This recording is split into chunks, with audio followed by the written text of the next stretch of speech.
Hello and welcome to episode 10 of Across the Park podcast, season 21-22. Myself, Ian Mills and Andrew Price are about an hour removed from the West Ham game, so we might not be as joyous and jovial as Phil and our guest Dave this evening. Dave, thanks for joining us. How are you?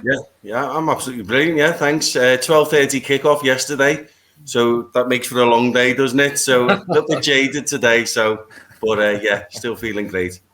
Happy days. The plan is we are going to, of course, talk about Watford versus Liverpool. We're going to talk about Everton, West Ham. We've got higher or lower this week in history and a few social media questions as well. Before we do get into that, big thank you to our sponsors, as always, camperkings.co.uk. Get over there for the camper van quote across the park for a free bottle of bubbly and some insurance. And, of course, our sponsors, VIR Clothing, quote APT20 for 20% off on some great t-shirts and shirts. Phil, are you just pointing at the VIR Clothing shirt there? Is that right? Absolutely. Absolute luxury, this.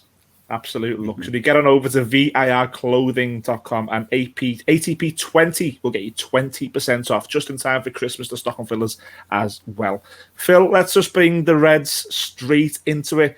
For two reasons, really. I cannot be asked talking about Everton after watching that today, but also you were the first team to play. Let me start with a very, very simple question.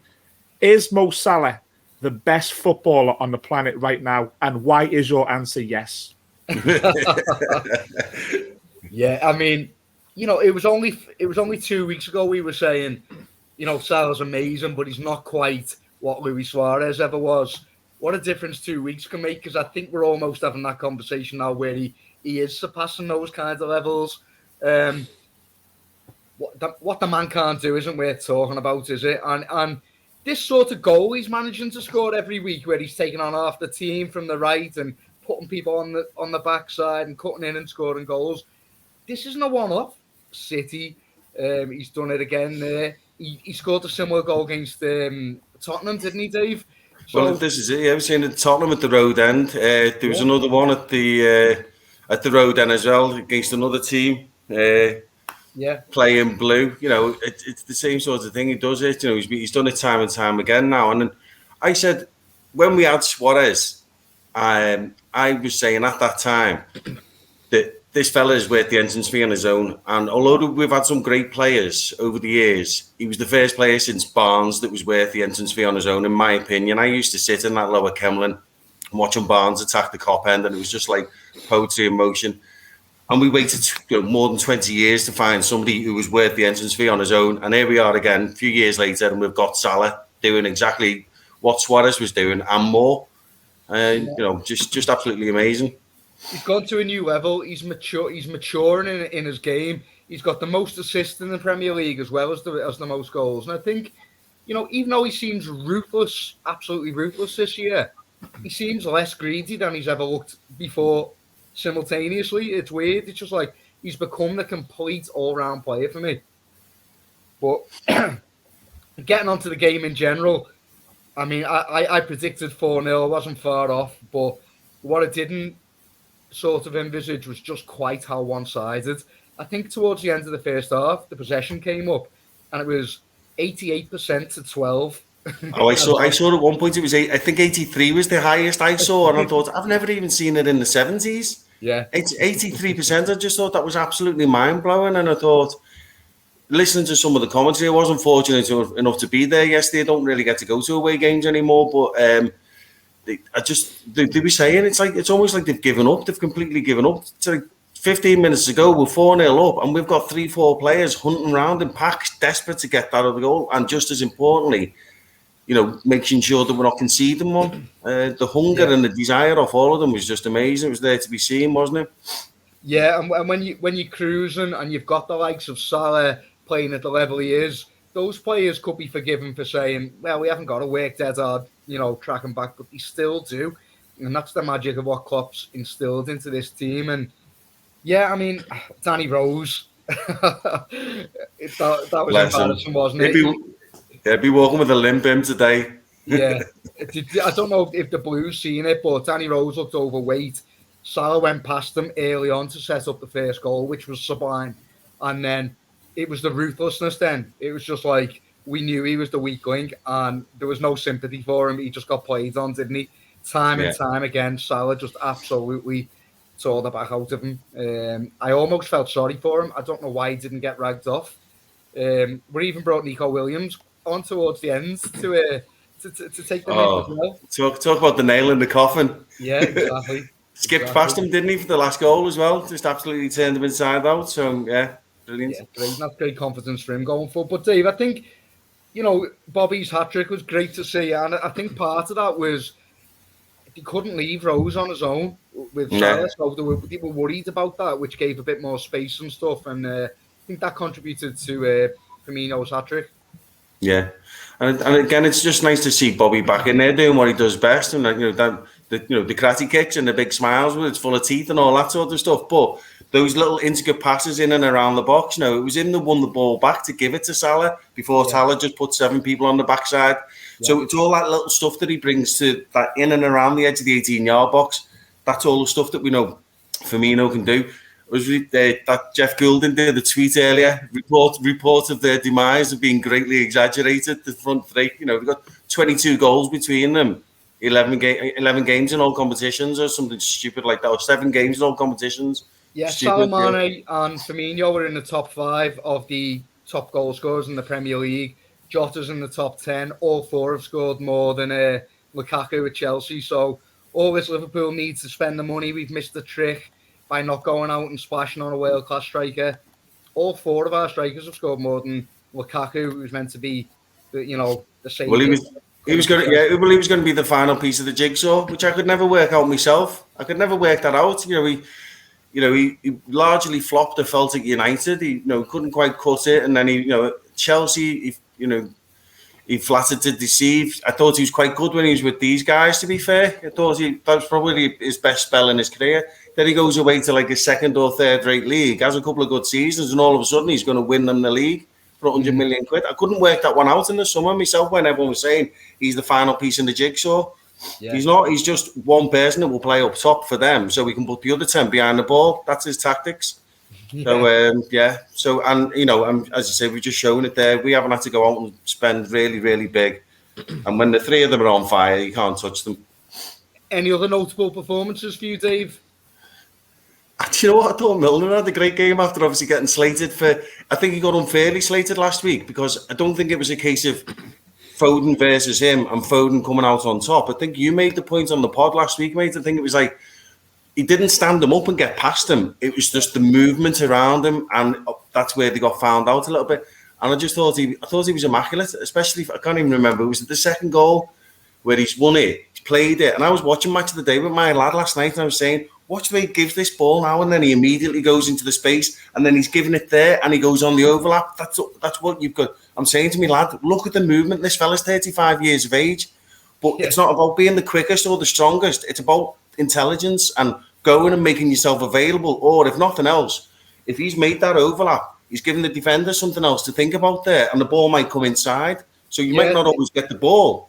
But I thought he was brilliant. I thought he was really, really good. That some Liverpool supporters have, and if we need an attack in midfield, then it's got to be like Fabinho, Henderson, and then you've got to look towards a Jones or an Ox or a Keita, as if Milner's got no creativity. And I've thought that's been a false, a myth for a long time. It's not right because whereas them players might take a few more extra touches on the ball, as you're saying, Milner will give it and go and force a pass and make something happen a bit quicker. And to me, that is creative.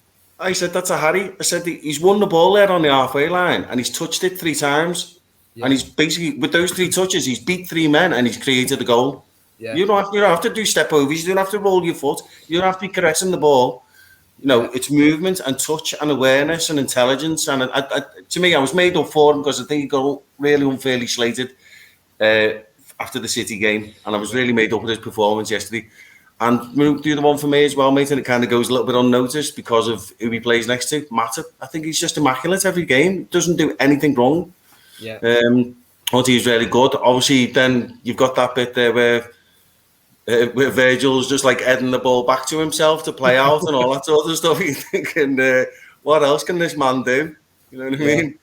I know. Yeah. The whole day was a bit like that, and I'm sure this isn't pleasant for the Blues to listen to because we're sort of lavishing over the Reds. It's a bit over the top, but that's the kind of day it was, and I am conscious of our blue listeners, to be honest. But I'm saying Steve there, it's usually banter and debate. I haven't got nothing. Pricey, maybe you've got a little dagger for them. I've got nothing.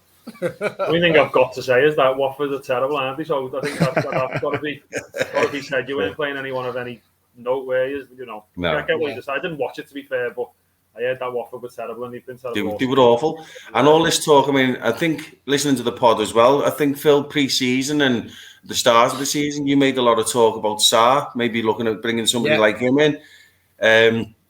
Did nothing. And I don't know whether he was having an off day or it's just we didn't allow him to play, or whether it was just that first 15, 20 minutes, we just blew them out. It just took all the wind out the sails collectively. It wasn't like the person who was marking Sarr was better than him. Just collectively as a team, we just overwhelmed them. And I think it just took every ounce of whatever they might have had before the game, took it out of them. Yeah. But as you say, you know, they're no world beaters, but they're still there to be beat.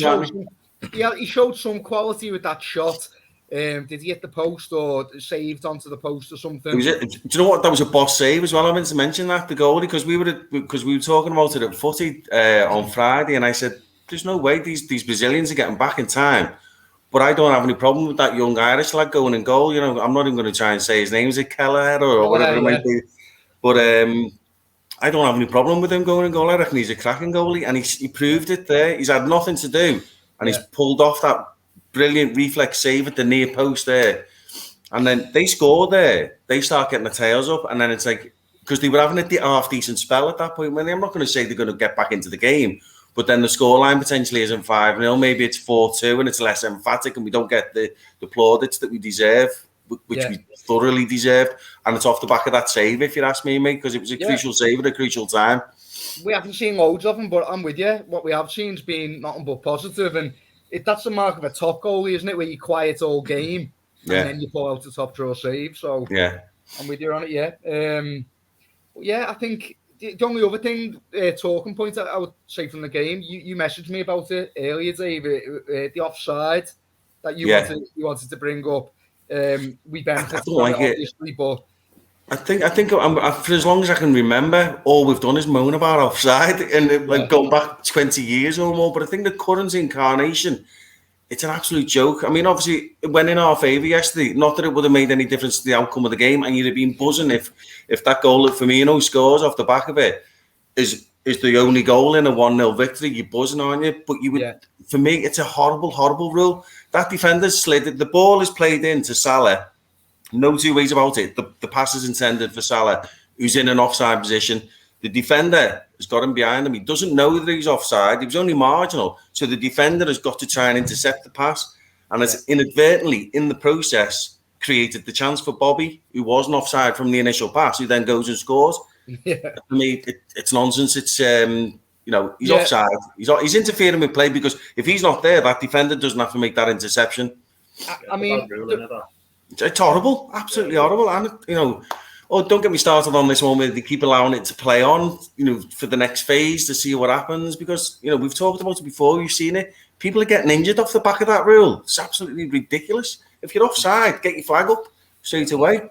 The thing is, though, Dave, I think it's being enforced by the letter of the law correctly. I don't think we got one off the officials. No. It's just a crap rule, isn't it? Yeah, that's exactly that. I was having a chat with one of my mates, a lad who we used to play footy with, another blue sound lad, and he was saying he's offside there. And I was like, he's not. It's a garbage rule, but he's not actually offside. It's not an offside. The goal should stand, whether or not the law is an ass, as they say, isn't it? So I just think it's a terrible, terrible rule, and it needs to be really, really looked at. Yeah. But okay then, but all round great day for the Reds. That puts us a point behind Chelsea. Goal difference is best in the league, so I think we're sitting quite nicely, aren't we? Pretty good day all round yesterday. If it weren't for Chelsea jamming that result against Brentford, it just would have been a proper hat-trick of boss results there yesterday, wouldn't it? Exactly. So Mind you, the United, that's just best of the rest, that, isn't it? That wasn't for the. Still take pleasure in seeing them get beat, don't you? Yeah. All right, so move on to the blue. I think we'll take about half as long as you gentlemen have just taken to to dissect our game. Like I said at the start of the show, it's 20-6 on Sunday, so we're, what, 2 hours removed from the game, if that. We are recording this on Sunday evening because Liverpool play on Tuesday, so it's quite fresh in my mind, Pricey. I'm not going to make any bones about it. I'm quite pissed off at that game. I don't think it was... I think it's the first time, really, that I can criticise that manager. I don't think he got it right today. I don't know why Iwobi came back in. I don't know why Yokozuna played so long up front, because he's just so unfit that he's now... He's hating us, because there's moments in that game where you're trying to look for outlets. Jordan Pickford with his quick goal kicks. The defenders need an outlet and you're not getting it. For me, the manager shouldn't have kept him on there, but bring you into it. What's your reaction on Sunday evening? West Ham won. On that one, first of all, I think the problem we've got is that there's no one else to come in. There's no one else to come in. If you want to bring him off today, who's you bringing on? Dobbin. I don't think he's got the squad to bring someone else on. Don't get me wrong, I don't think Rondon had a good game by any stretch of the imagination, but it's one of them, isn't it? Today we didn't get going from the start. I think just as soon as we started the game, we just looked like we were on the back foot straight away. West Ham came at us those first 15 minutes, and we never ever got out of second gear then. Rondon's a big disappointment because, as you say, he's unfit. He looked knackered even halfway through the first half. He's going for stuff that he's always going to be second to. It's like having 10 men, and then yet the Iwobi one is a bit strange because Gordon's done all right, I thought, in the last game, and I think it's just the fact that Iwobi's a more senior squad player. He's brought him in straight away rather than giving Gordon another goal. So that was disappointing. What done it for me was that we weren't playing well. It was obvious we weren't playing well, and then it's just about not conceding and making sure you just get through the game. Just get the draw, make sure we keep tight at the back, and we couldn't even do that. And that's what done me head in more than anything else, is the fact that we didn't just grind out that draw that we should have done. I've saying to you before, I haven't seen back the goal. I don't know if it was a corner or not. I think my lad said it was a corner. But at the time, I didn't think it was a corner. But I thought Pickford had a bit of a stinker on the goal. I thought he just punched it and he tried to catch it from where I was sat. I don't know about you. What do you think about that? Yeah, no, I think he's probably at fault, and I also think there was a number of corners that were so dangerous that they were doing that we should have really reacted to that corner. That corner that Jared Bowen was whipping in with so much pace right under the crossbar. I mean, at some point, why doesn't someone say, we'll put Rondon on the first post, or we'll put someone who can maybe get that at the first instant? We never reacted to those dangers. That's the big thing for me in that moment, that corner coming in, that you could see it coming. And as soon as they got that corner, and I think in the ground we weren't too sure whether there was going to be a foul or a goal kick. And then I said to Judgy, he was sitting next to me today, I said, good God, I said, we haven't learned here. You can see the shape again setting up. For me, I think the manager... I mean, Anthony Gordon came on almost immediately after we conceded, and that was a change that I was hoping for as early as half-time. Yeah. I think there was an element today, and I'm not going to go all out. This is not the moment of chaos for Benitez and Everton. This is just a moment where I don't think he's got it right. But for me, watching that game in the second half, maybe you'll disagree, I think he was there for a point today, Benitez. What do you reckon? Yeah, I think once it got to the second half, once we got to 60 minutes, he definitely was wanting a point, and that's my point that I was making before. It was obvious we weren't going to score. We wasn't that type of game. Things weren't going for us. It just wasn't just one of them games. It was a bad day at the office for us. So I think he did just want to just see it out, just get you 0-0, get your draw, and that's fine against West Ham. I don't think there's anything wrong with it. Everyone would have, the way we played today, everyone would have took a draw there after 60 minutes. So I think he definitely did do that, and then he reacted to obviously to going a goal down then by bringing Gordon on. But I wouldn't criticise the manager. I think it was just a bad. As I say, from the start, it was just a bad day, and everyone, the whole ground, I think you got the sense from the ground that it's going to be one of those days after 5 minutes, and it was. There was loads of groans, loads of grumbles. Iwobi was, terrible. Rondon, as we spoke about, and it just didn't feel. It felt like one of those days, and you just knew it weren't going to happen. So yeah, I would have said definitely he was going for the draw, and I don't think there's anything wrong with that. I mean, what I will say is West Ham are a half-decent team as well. To be fair, no, we weren't good today, but West Ham are good. I think they're a decent team. I think Declan Rice was unbelievable. I think he just controlled the game from midfield. He was brilliant. And Antonio up front for them was everything you wanted Rondon to do, weren't he? I think he was really good as well. So it wasn't a very good day, but they didn't have any clear-cut chances either. So we sort of nullified them a little bit. I thought Michael Keane played quite well against Antonio. we were trying to nullify them, we were sort of working. It was scrappy, but we were getting through it. And then just that moment with the goal, we was, as I say, just disappointed. Couldn't just hold on and see it out. But overall, there was no.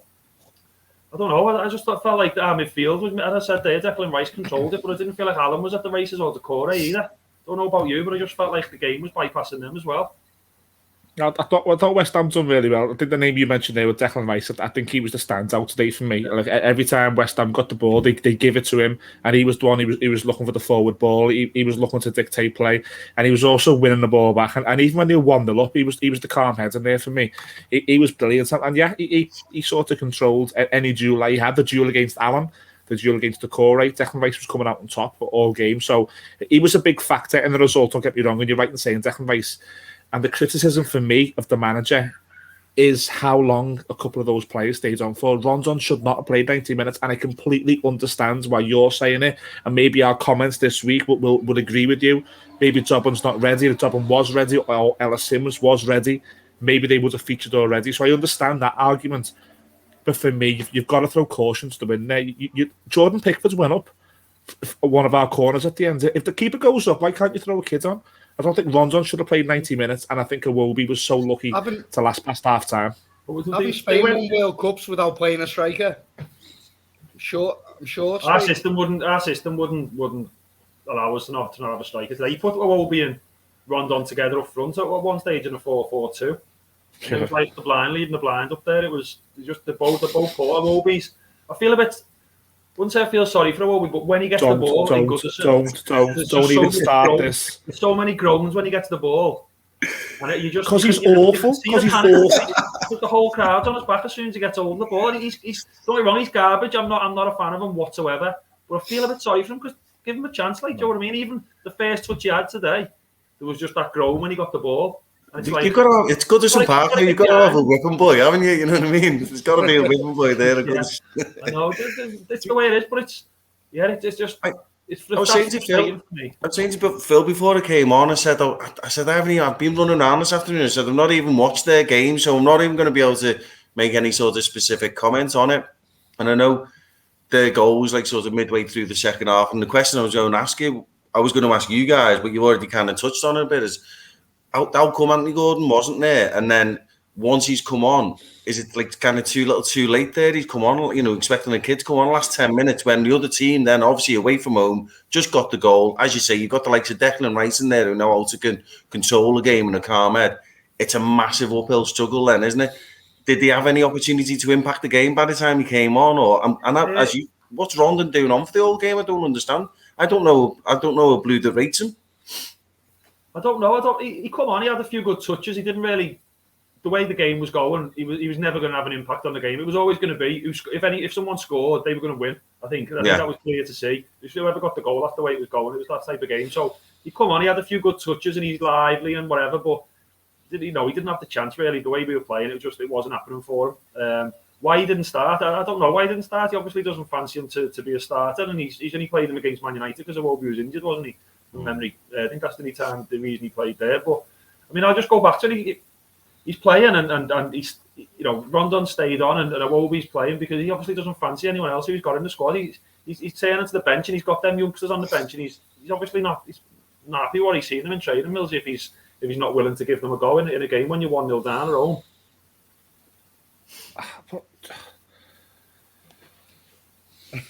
Millsy just thinks there's nothing where he couldn't have got worse. I mean, I'm just looking at the lineup now, and to be fair, I don't even know half the names on there. You're thinking, who have you got to come on and kind of make a difference there? Yeah, there's no one. And nothing on the bench. Nothing. We're missing out. We're missing Calvert-Lewin and Richarlison. It was. Of course you are. Of course you are. Two of our best players are injured. Yeah. It's massive. Do you know what I mean? Especially for a team like us, we rely on them heavily. So when they're not playing, I think we've done well in the last couple of games without them to have not lost. But it was just more glaring today. And then when West Ham scored, even though they just done typical Moyes, they scored and then he went 5 at the back. They kept it compact, kept it tight, and they were hard to break down. And you just don't know what, as Millsy said, that he may have been able to change it, but I just don't know what he had on the bench that could have done any different than what we were doing anyway. No. What's the timescales on their injuries? Do you know? Yeah, I don't know actually. They were both light training last week, so we've lost them for a month. This is the fourth week now we've lost them. It was always going to catch up to us. I was just hoping that we'd have got through that international break last week and got them back. I think they're both really close. Maybe they'll be back for Watford. I know he said Calvert-Lewin has a broken bone in his foot, and he felt some pain last week striking the ball again. Richarlison got done by that Tarkowski challenge against Burnley, so he's got soft tissue injury. So I think they're really close, Dave. To be honest, we're definitely missing them. And Price is right in what he's saying. That you look at that bench and we're really stretched. But I just think you look at that, and when you 1-0 down at home, and the kid's on the bench, you've got to throw him on for me. You've got to. Yeah, I'll get that argument definitely. I just wasn't sure about the injuries because I thought I'd heard something towards the back end of last week that Calvert-Lewin may have been half in contention, even if it was just a spot on the bench or whatever it might have been. But you still think he might be a couple of weeks off, yeah? Yeah, he said last week they were close. In his press conference on Friday, he said they won't make it, but they're close. So they're light training. So hopefully, look, we've got Watford. We'll talk about Watford at the end of the show. But Pricey, just to close the Everton section, any positives at all today for you?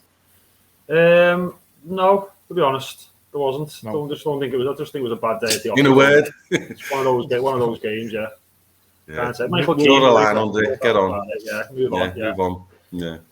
Move on. All right, Phil. I think we've got some social media questions. We've been hit on the Twitter at Across the Park PC, the Instagram at Across the Park PC, Facebook at Across the Park Podcast, and the Tinternet at Across the Park Podcast.co.uk. So you got something for us, Phil? Yeah, we'll start with the red one. We had a question in from Mike Holt on Instagram, who thinks Keita had a great game yesterday, and he wants to know if we think he can maintain his form throughout the rest of the season. And just to echo them sentiments, Richie by the website said, Keita's been disciplined and quietly effective this season. For me, he's earned a proper run in the side. I think they're both the same question, Dave. He does earn a run, but then he can't sustain a run. It's, you know what I mean? He comes in, he does it, he just can't sustain it. It's not, he'll come in and he'll have a run of games and he's below par in some games. He just can't physically sustain being there, you know what I mean? Being available. Yeah, I agree. I 100% agree. I think he was. I was looking at the post-match presser with Klopp before, and he got a mention off him as well, you know, and I thought he's right. Going about his business, not necessarily, you know, obviously he scored that boss goal a couple of weeks ago, but, you know, starting to be the sort of player that we thought we were getting. But how many times have we said this, Phil? You know what I mean? Yeah, he reels you in, doesn't he? I mean, he pinged a shot off the bar yesterday, and he's shown that side of it. I think he's doing things very simply, and some of the Reds are seeing that as a negative. Like we've signed him for that mega money, and a lot of my mates and the lads on the podcast, Terry and Gary, they're wanting to see more of him, like doing a bit of magic and creating goals and all that around the edge of the box. And when he does just keep it simple, they're kind of not happy with it. But I think one of his big problems was that he wasn't keeping it simple initially. Yeah. He was trying to do too much. Trying too hard. Yeah, releasing the ball too slow, trying to take too many men on. And I think he's maturing in his game in the Premier League. He's understanding the time that you have on the ball. It's different to Germany. And I think he's starting to show, he's starting to become a better player. But whether he deserves a run in the team, what does that mean? Does that mean he's ahead of Milner and Thiago when he comes back? Because for me, he's not there. Or for me, I don't even think he's ahead of Jones. Let's say he could sustain it, Dave. Where is he in the pecking order for you? Yeah, but to be honest, it's one of them though, isn't it? You look at it and you're thinking, it's not necessarily about the pecking order. It's about if you're looking to rest a player, is he available to bring in? And now obviously he's come in because of things like, obviously we've got players missing because of international duty. There's a couple of injuries here and there, and he's in.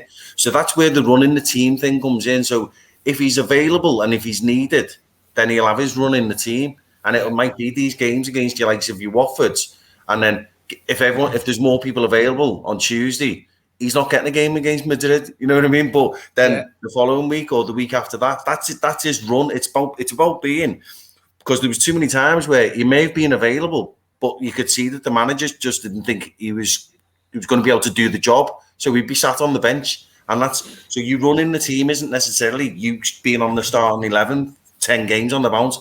It's not even physically possible with 3 games in a week, European matches. Yeah. You know, some of your games are going to be tighter, top of the table affairs. Some of your teams are going to be like against these lower teams, like your Watfords and your Evertons and all that sort of stuff. Aye, Dave. You're the guest on this show. Don't forget you're the guest on this show. I can do everything I want. They said I can swear, I can drink.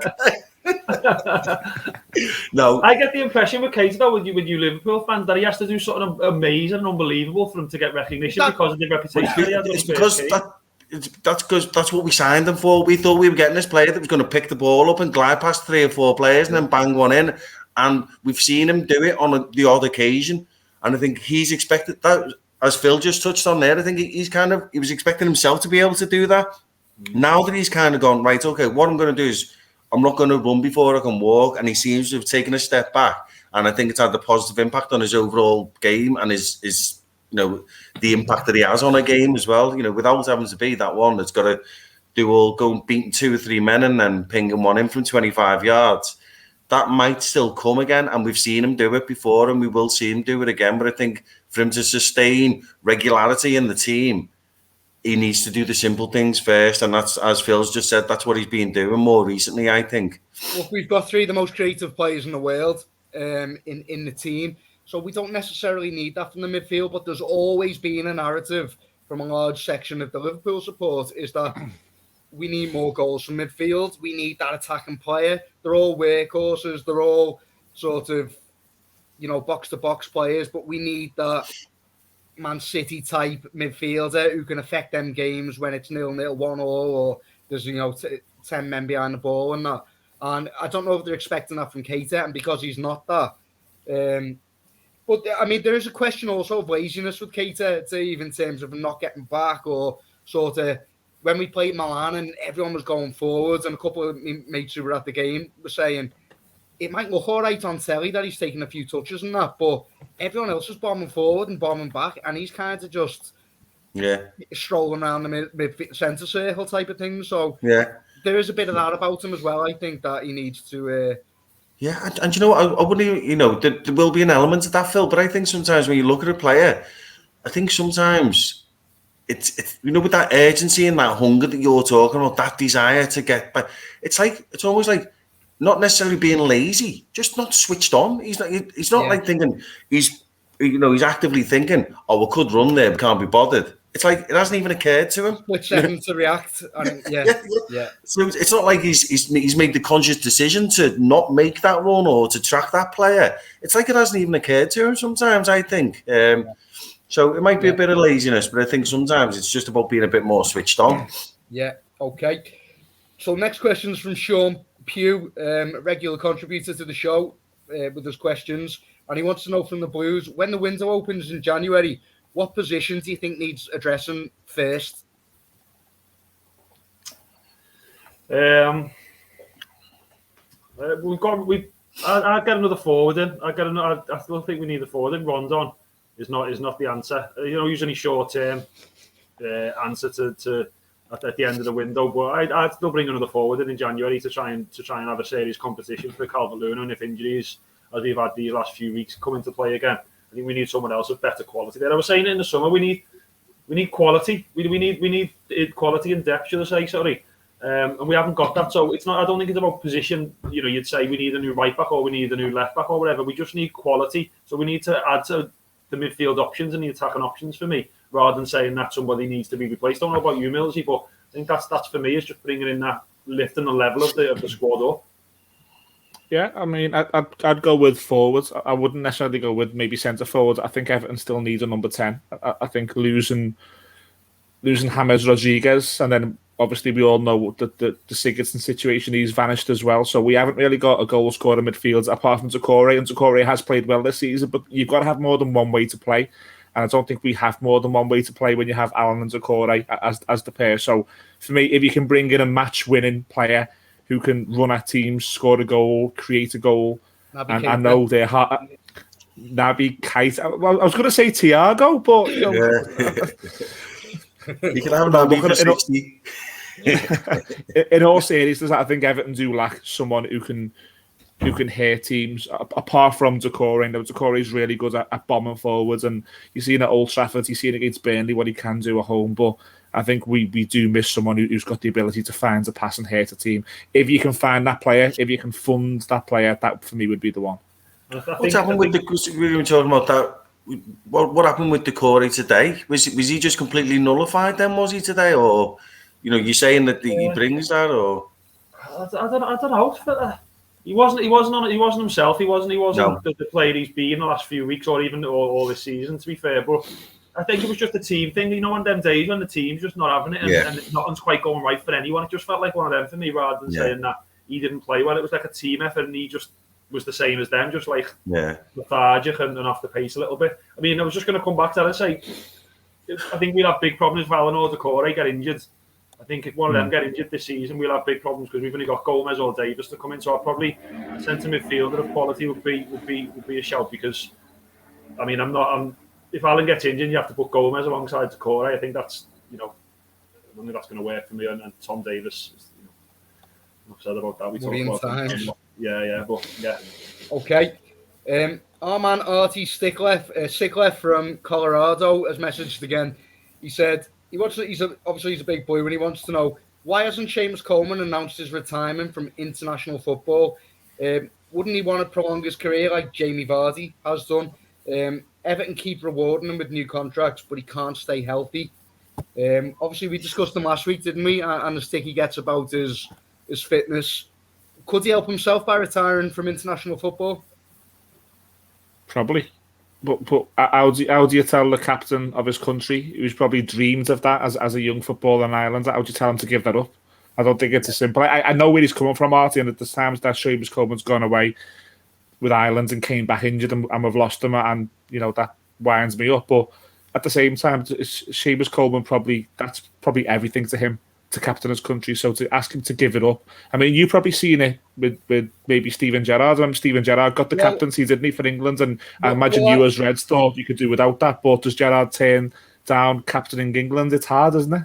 Well, Artie mentioned that. He said, while we're at it type of thing, it kind of take the Reds back to the Steven Gerrard days, and when he racked up 100 plus caps for England. Did we feel the same? Were we wanting him to retire? And obviously, Jamie Carragher retired from England to prolong his career, but he wasn't in the manager's first choice. Never mind captain of the team. I think being captain of your country, there's something different about that, isn't it? Yeah, especially when the likes of your Coleman and your Gerrard, where you're the first name on the team sheet almost in that position. Whereas I think, as you just said there, Carragher was definitely more on the periphery of the team. In fact, didn't he retire and then he went back? Also, I can't remember. Did he get called back up for one of the tournaments or something like that? Rings a bell. Yeah, I think he did. Yeah. So I think he'd retired, but with the greatest respect to the man, he was retired, wasn't he? In inverted commas, he was just weren't getting picked, was he? You know what I mean? But and then I can't remember what it was. Was it South Africa? It was the one where they thought they were going to go on and do big stuff. Yeah, 2010. Yeah, and so he said, "Oh, go on then. Yeah, I'll come out of retirement for that tournament." And we all know what a balls up that was. But yeah, as you say, it's more difficult if you're a guaranteed starter and if you're the captain of the team. Yeah, it's difficult. But then there does come a time then when, as a man and as a player, you've got to start recognising, what side your bread's buttered on. If he's done that and he's got that role for his country and he's served Ireland well over the years and all that sort of stuff, then it's like, hang on, if I'm coming back 1 out of every 3 times, I'm coming back from an international trip and I'm injured or I'm not available or I'm, or it's taking it out of me physically and I'm not at 100% on my next game, for the people who pay my wages week in, week out, if it's having that impact. I think the thing was with us, it had no impact on Gerrard's game. So it didn't matter. It didn't matter to us. He could play. If it's having an impact on Coleman's game, then he needs to have a look at it, doesn't he? In my opinion. I'm not sure it's having that big of an impact, though, is it? No, well, I'm only going off what you're saying there, and obviously Millsy's just saying there about there's been a couple of times when he's come back. Yeah, I know, and I think the listener said that, but I can't think of it being that. I don't know about you, Mills. I don't think it's been that much of a problem. I remember he's definitely come back injured once or twice over the last 10 years. Yeah, he's came back a few. No, he's came back a few times. I think there was a big hoo-ha when him and James McCarthy used to go together because they always used to come back and they'd miss the game. I think the big one for me was when he broke his leg and he's out for the year, wasn't he? Which is a freak accident, but we lost him for the year. I think, Well, that's anything then, isn't it? That's just not sort of the toll of international duty. That's just one of them, isn't it? Some players get injured, don't they? You know what I mean? It's a big injury. You look at Jamie Vardy today, though, over the weekend, sorry. He's look how fresh he still looks. What an underrated player he is, by the way. One of the best strikers in world football and Premiership history. Brilliant. That sounds a mad thing to say, but it's true, innit? Because if you're up there every season in the Prem, and and as fresh as he looks, and he relies on speed and stuff, maybe take a leaf out of his book. Maybe it's more pertinent today, but no. Millsy's not having it. Captain of your country. No, do you know what's making me smile there is we've got Dave on as a guest. Liverpool have won 5-0. Everton have lost, and he's there living a dream, swigging a glass of red wine, living the dream. It's right, Bina. It's James Milner just went to get it for me from the bar. Let me see if I can bring Dave down. Just slightly off subject. Our mate Artie from Colorado. I don't know whether you guys might know the answer to this question or whether you might have to just get back in touch with the show. Is he from Liverpool originally and he lives over there, or is he from over there and he's just a blue? Or does anyone know the answer to that? Or no, sure. He's only just curious. We'll have to go and do a transatlantic show from over by his gaff one time. Let's really. Yeah, that'd be nice. Yeah, Dave, we're on a high with Liverpool at the moment, but the next question we've had in from Phil on Instagram might bring us back down to earth a little bit. The African Cup of Nations. Yeah. January. We're singing, writing home about Salah and Mane and stuff. We might lose them for a few games. Do you think? Obviously, Bobby's scoring, Jota's scoring. Are we going to be okay, or something you're worried about? It is. It always is, and I've never understood. And we're going to see it again. When is it? Next year, in that World Cup in Qatar in the middle of the bloody season, and you're thinking, I can't get my head around why they have these tournaments in the middle of the regular football season. I've never got my head around it. What's going to happen? Is the Premier League stopping, is it, for the World Cup next year? I've no idea. It's December, isn't it? It's December 2022, isn't it? Yeah. I think. So what are they just not playing in December for the month of December or what? Yeah. God knows. The initial plan was the season started earlier and then finished, and it was a winter break. But I don't know what the COVID thing and the project restart done to all that, because everything got halted. But the original plan was you'd work around it. Yeah, but in answer to your question, or obviously in answer to the question from the viewer or the listener, is it's always a concern whenever any players go up for any kind of international duty. It's always a concern, but just for me, that it's potentially 3-4 weeks that player isn't going to be available for. It's not like they've gone for one of these, that joke of a one. You always have that international break, don't you? About 2 weeks into the new season, where you've only played 2 games and now they're all off on for international duty. And half the time they're friendlies them as well. Most of the time, them games, aren't they? So it's always horrible when you've got an international break and the players go for 1 or 2 games, but only for a week and the football suspended. The African Cup of Nations is always something I've never been able to get my head around. It's always been a problem for me, and especially now, as you say, Mane looks like he's well up for it again, doesn't he? He's absolutely flying. He hasn't been himself, but he looked like he was enjoying it yesterday. He looked like he was bang, right back up for it. And obviously, you're going to miss the best player in the world, aren't you? And then imagine if then they're away. And imagine one of them gets a bloody knock while they're away. It's like a double whammy, isn't it? But I think they're only going to miss 2 or 3 games, do you reckon? But, in a Premier League that's been so close over the years, it can make a difference, can't it? That is the difference. I think also, at the end of the day, it's no shame in drawing against City and drawing against a very resolute Chelsea with 10 men behind the ball. But they were home games. And we've dropped points there, and they're the games when it all gets shook up at the end of the season. It's those couple of drop points there. Are we going to go to Stamford Bridge and get a couple of points off them? Get a point off them there. Are we going to go to City and get it? We've got to now. Yeah. And they're the fine margins. And then if you've got a game there where it's a tight game, and it's potentially not even against a direct title competitor. And it's the sort of game where Salah would have got that goal or jinked in and out of them players and scored and got us the 3 points. But because he's not there, we've come away from, come away from Newcastle with just a draw. They're the game. That's where your season. That's where the league is won and lost now, and it's very, very real. Well, I'm just hoping. going to say City don't have any African players either, do they? They won't lose any. And if that is crucial between you, obviously the two closest rivals, aren't you, for the league? If they're not losing anyone, are they either? It's going to affect us the worst, definitely. But hopefully, the rest that Firmino's been having, he's been on the bench a lot. Hopefully that pays dividends then. He's looking fresh and stuff. But yeah, that concludes the the social media section, Mills. So. Okay, so excuse me. What we usually do here is we usually have a quick look back in the time machine, Dave. We go way back when in this week in history, but we're not going too far back for Liverpool. Phil has told me today he wants to go 365 days back into the Merseyside derby at Goodison Park. Phil, you are still carrying this on your shoulders. What is your week in history? Yeah, I want to go back to the 2 cases of assault that we experienced 365 days ago, when Van Dijk had Pickford take a flying. Everyone calls me Taekwondo Phil. I couldn't dream of doing a kick like that. Who on earth calls you Taekwondo Phil? A side question. Who calls you Taekwondo Phil? Calls himself it.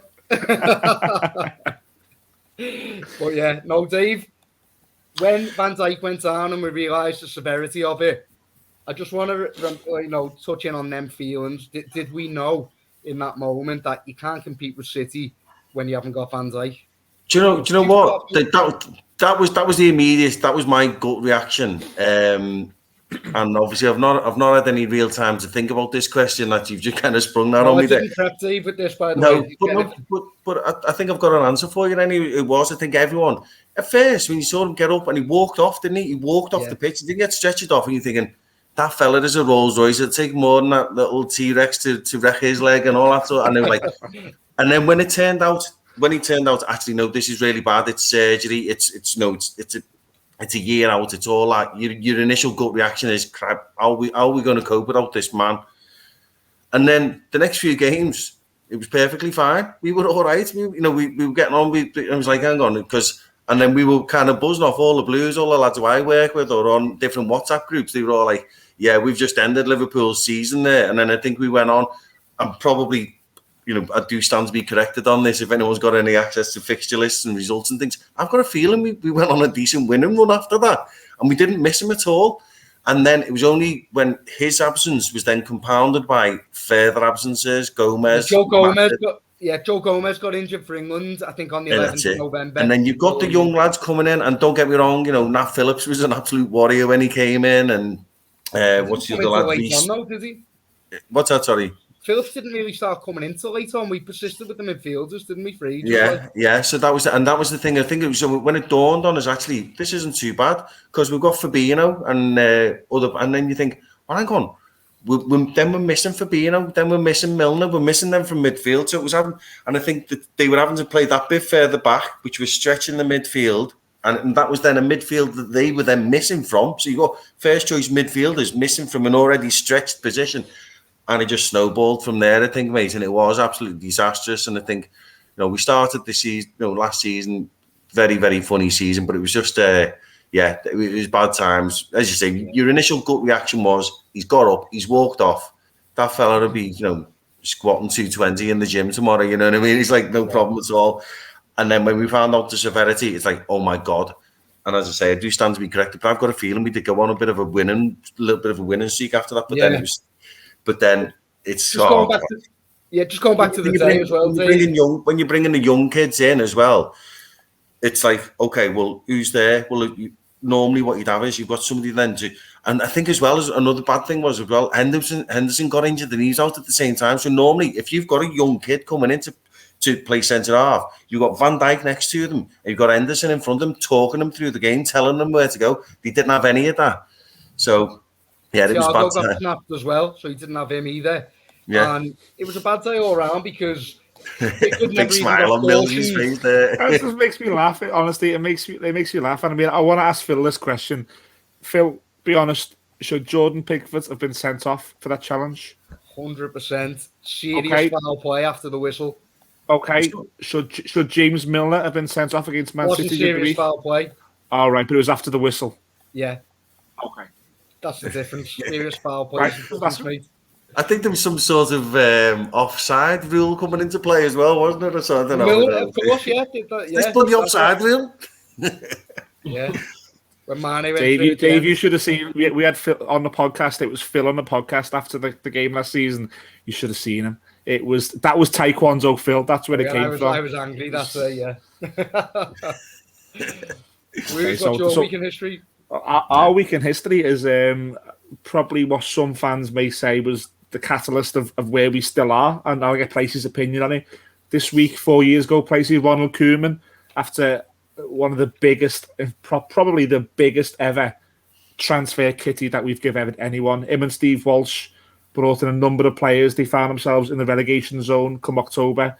Ronald Koeman was removed. What came after it, we all know. But can you tell us what you thought about at the time there with Koeman's start of the season and him being sacked? I remember being happy he was sacked because we were getting nowhere with him.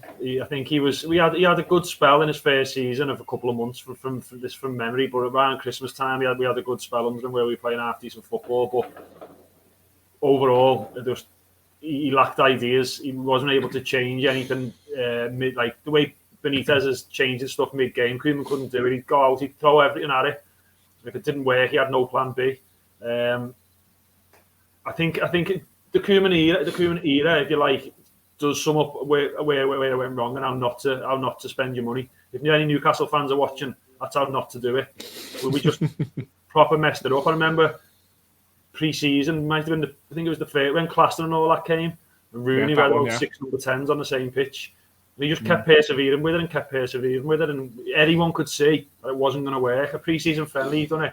Can't remember who we played, but it was just obvious it wasn't going to work. And then we went into the season, he kept doing it, just so stubborn.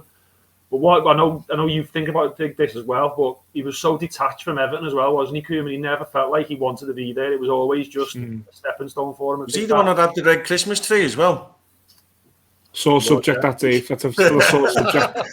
It was always onto a non-starter there. As soon as you see the colour of his Christmas tree, you should have known. That red tinsel's on him. I think, in all seriousness, it's just he didn't get any time because of stuff like, not because of that, but because of stuff like that comments he'd make. As soon as it went wrong for him, everyone was on his back when anything was. No one would give him time, and I think everyone was happy that we got rid of him. Pretty sharpish. It's a shame because like he wasn't a Hollywood name, but no one's going to expect Everton to go and get that top echelon name, but he was a name, wasn't he? And you thought if he can bring in some players from abroad and they're attracted to Ronald Koeman, then that could work for us. I thought he was going to bring that for you, to be honest with you, at the time. I thought you're saying he's not that big. I thought he was. I thought he would bring that for you. Yeah, he was at Southampton, hadn't he? And I think we were hoping for a Pochettino, weren't we, when he came? Yeah. We were hoping he'd be like that because he'd done well at Southampton. And I think you're right, David. I think everyone was dead excited when he came. I remember being made up. We were getting Koeman. He was like the one we wanted. And then that summer when we bought all the signings, obviously were made up. The place is buzzing. He just lacked as a coach. The signings it made the team so unbalanced.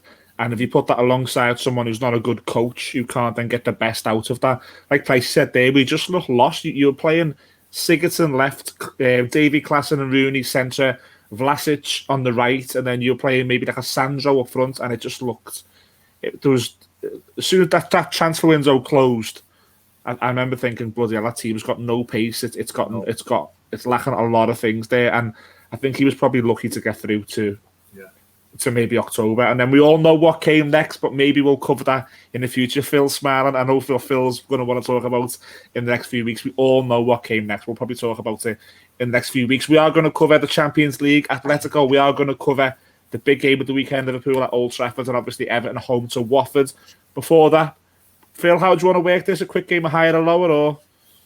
Yeah, go on. I've got a couple of questions for the Blues. Transfer fees. You got a few questions for us? Okay, so I've got a couple of questions here. Do you want me to ask the red ones to Pricey, or do you want me to ask them to you, or? You ask the red ones to me and Dave, and I'll ask the blue ones to you and Pricey. Okay, so I've got two quick questions here. How it works, Dave, is I'll give you the player and a figure, and you've got to give me the higher or lower. You can confer with Phil if you want, but I'd suggest not to because he hasn't got an absolute clue about anything like this. Same here, yeah. Yeah. I think we just graciously accept defeat on this one right here and now. I think what we normally do is we pretend we're thinking for a bit as if we might know, and then just Right, okay. The first one here is Diego Jota cost Liverpool £45 million. Is that higher or lower than the transfer fee paid for Fabinho? Firmino, yeah, he was 29, wasn't he? No, Fabinho, sorry. Oh, Fabinho. Oh, Christ. Okay, let me have a think about that. 30s for that, Dave. I'm thinking late 30s. The best thing about the Jota deal as well is we only paid them about 10% of it up front. We're paying the rest over the next 40 years or something, aren't we? That's boss. I think Jota was higher. Yeah, I do. I think we played around about 40, whether it was late 30s or early 40s. Wasn't getting on for 50. So I think it was definitely Fabinho lower. Okay, you're both right. Diego Jota was 45 million and Fabinho Tavares was 43.7. Wow, that's closer than I thought it was, mate. As Phil says there, I thought it was pretty much bang on the 40 mark, yeah. Okay, well done, Phil. And the second question, which might mean that we don't go to a tiebreaker, is a player you've just said there, Dave. Roberto Firmino cost Liverpool £29 million. Is that higher or lower than the fee paid for Thiago? Lower. I think. Oh no, is Thiago in the 30s, Phil? Well, he didn't have long left on his contract. He's gorgeous though, isn't he? Yeah, had a few quid on for that. Yeah. That's why we ended up paying so much for Van Dijk. Do you know what? I think you might be right. And he's no spring chicken either, is he, really? Yeah, go on. Let's go Thiago lower, 26, something like that. Yeah. I'll go with you. Okay, Roberto Firmino was £29 million. Thiago was 27.4. So you were right to go lower. There's maximum points for the Reds, 2 points. No come on, Pricey. The only Everton victory of the weekend relies on you, my friend. Okay. Jordan Pickford was signed for £25 million. Substantial figure. But was that higher or lower than the price paid for Davy Klaassen? Davy Klaassen might have been 23, mightn't he? That ring a bell. Am I allowed to confirm it, Millsy, or is this a throw on me? Yeah, you can, yeah. Yeah, I think you're right. I think you're right. I'll go with I'll go with that. Yeah. Well, we go lower. Good work. 23.6 million for Davy Klaassen. Knowledge. Yeah, that was good knowledge. Okay, this one's pretty close, to be fair. But Moise Keane was signed for £27.5 million. But is that more or less than what Everton paid for Yerry Mina? 27.5. So I reckon Yerry Mina was probably 27. I think so. I'll go. What do you reckon? No, I'll go with that. I mean, it's going to be close. It's going to be $500,000 either side, isn't it? I'll go with 27. Lower. $500,000 the other way, lads. Is it? No, hey, completely empty-handed this weekend, boys. Yeah, it's been a weekend. It's been a weekend to forget for the Blues. Not only been battered by West Ham, Liverpool have turned into Barcelona 09. We've been done on higher or lower as well. Yeah, this time in 12 months' time, we'll be referring back to this weekend on This Week in History. Right, Reds, you have done us. Any Reds watching this, you can play You Never Walk Alone on your smartphone or whatever, and it's safe knowledge that the Reds have done the Blues again. Look, we're going to talk Champions League. We're going to talk Liverpool versus Man United. Before we get there, Pricey, very, very quickly, we've got Watford at home on Saturday for you. Is that a really good chance? Because, look, they're very, very poor, and we should have some players back. Is that the perfect chance for us to put today in the rearview mirror for you? I think so, yeah. I think we will do as well. I think today was a one-off. As I say, with bad day at the office, I think if we can get Richarlison back, did you say Richarlison? Sorry, he's close, or Calvert-Lewin? Richarlison and Calvert-Lewin are both close. Both close. So if we can get one or the other back, I think it'll give us a big boost and much needed. I'd probably prefer to have Calvert-Lewin back than Richarlison, because I think Rondon's is not the answer. But yeah, I think we just get back to it. I think we just go again, and just put today as a blip and carry on and get a win. We're back. It's back to being a good start, isn't it? Yeah, I think it's important that we do that. I think when we lost to Aston Villa and we lost to QPR, we were very quick in beating Burnley in return and getting a good result at Old Trafford. And this team has already put these bad results in the rearview mirror. I think it's important we do it again. I think anything less than a win on Saturday, I think that could be magnified. Yeah. For me, if you get Calvert-Lewin back, he's got to come straight back in. Richarlison's got to come straight back in. I think if you do that, I think there's more than enough to beat Watford. I won't go 5-0. I don't think we're as good as that, but I'll say a comfortable 2-0. What about you? Yeah, I was going to say 2-0. I'll go 2-0 as well. I think that's what it's going to be. I think it'll be quite a comfortable win, hopefully, providing that we turn up. Okay, and just to close the show, Dave, start with you. Atletico Madrid away on Tuesday for the Reds. Is that the hardest game in your Champions League group for you that you've got to play? By far, yeah. We said that as soon as the draw was made. I mean, it looked like straight away. It looked like a tough group. Now, to say that any one of them 4 teams could have been in Pot C or Pot D was almost laughable. But we did make AC Milan look like a Pot D group team when we played them. Straight away, this was always going to be the toughie. This team doesn't matter. Anfield, their place. This was always going to be. These were going to be the hard games, and it's kind of shaped up that way a bit in the league. And I think at the start, it kind of looked like it was going to be between us two for the top 2. Who's going to be top? Who's going to be second? That doesn't make a lot of difference these days. I don't think it's only somewhat the quality of the opposition in the last 16 is always such that. Doesn't matter whether you finish first or second. It's more about having that second leg at home when you get to the knockout phases. But yeah, I think this is going to be a tough game, really tough game. I don't say this very often at all. I would take a draw right now. I really would. And I don't think it's as cut and dried as well. I think it looked like it would have potentially been the way the results were going the last game. But then they turned it around and got a result. So now that they've got a point on the board, haven't they? And you're thinking, so if we do only take a point here, and then you look at it and you think, depending on the results going the other, then there might be a situation where there's 3 teams now vying for these 2 places. So obviously, a win would be absolutely amazing. I would actually take a draw right now, if I'm being dead honest. What are you predicting? Take a draw. I think it'll be a draw. I'm not going to predict a draw. So that I've never done that in my life. Let's say I'll go 2-1 us. I'll go 2-1 us. Well, okay. I think where Liverpool have been exposed this season is defensively in some games. You think of Brentford.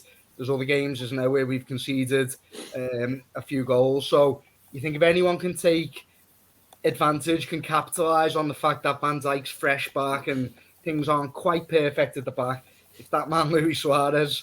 So it's never fun to face him. And, he'll be testing Van Dijk's knee. That's the type of player that he is. Yeah. He'll take every... In the tunnel. Yeah, in the tunnel, yeah. So I think it'll be a game of goals at both ends. If Liverpool come out of that with a clean sheet, I'd be over the moon. I'd rather see a 1-0 than I would a 5-2, because I think if you can get a clean sheet against Atletico with the players they've got up top, I think that'd be that'd be really good going forward. But my heart feels like, my head thinks it's going to be a goal, like a 2-2 type game, but I'm going to predict 2-1. Fair enough. 2-1. 2. Who 2? Don't do 2. Behave yourself. To the Reds, to the mighty Reds. And I mean, it's a massive week for Liverpool, isn't it? You've got the Champions League. If you get through this and don't lose, it's almost cut and dry that you'll get through the group stage. But then you've got to go to Old Trafford at the weekend on Sunday. I mean, is it arguably the worst time to play them, because the pressure has been ranked up? You look at Gary Neville on Sky Sports last night during Brentford versus Chelsea, and he took that moment to crank the pressure up again on Solskjaer. That there's their fans, social media are being retweeted. You can see they're not happy. He may look at this, and their fans may look at this as, if you beat Liverpool, all that goes away. Yeah, we talked about this in the boozy yesterday, and it's like, he just does enough, doesn't he, to keep his job, and we don't want him to get sacked at all, because he's never going to win anything. We just want him to, but then he does turns like what would have been potentially absolutely humiliating defeat in the first Champions League game, and he turns it around, and they're all buzzing because they've won a game. And you're thinking, you've won a game that you should have won at a canter with your eyes closed, but it's kept him in his job. I see that. You're quite right there, Millsy. I see this weekend as being another one of them ones that's going to keep him in a job for another 3 months, no matter how bad it gets. Having said that, I don't know what the hell's gone on with Varane. Maguire, he's never going to be a defender as long as I've got a hole in my backside. I just think we can exploit them. We can proper get at them. This could be another one of those ones. Remember the great hit, kissing the camera. 4-1, 4-0, whatever it was. It could be as serious as that, and they need to be very, very careful. If they defend like they defended yesterday, it's going to be tough for them. But yeah, you're quite right. Having said all of that, taking all of the logic out of it, then you just know what's going to happen. They're going to jam it. They're going to turn up on the day, and he's going to have a job for another 3 months, which isn't necessarily the worst outcome. Historically, we struggle against United, don't we, Dave? Especially at their place. A lot of draws over the years, a lot of 1-1s, 0-0, things like that.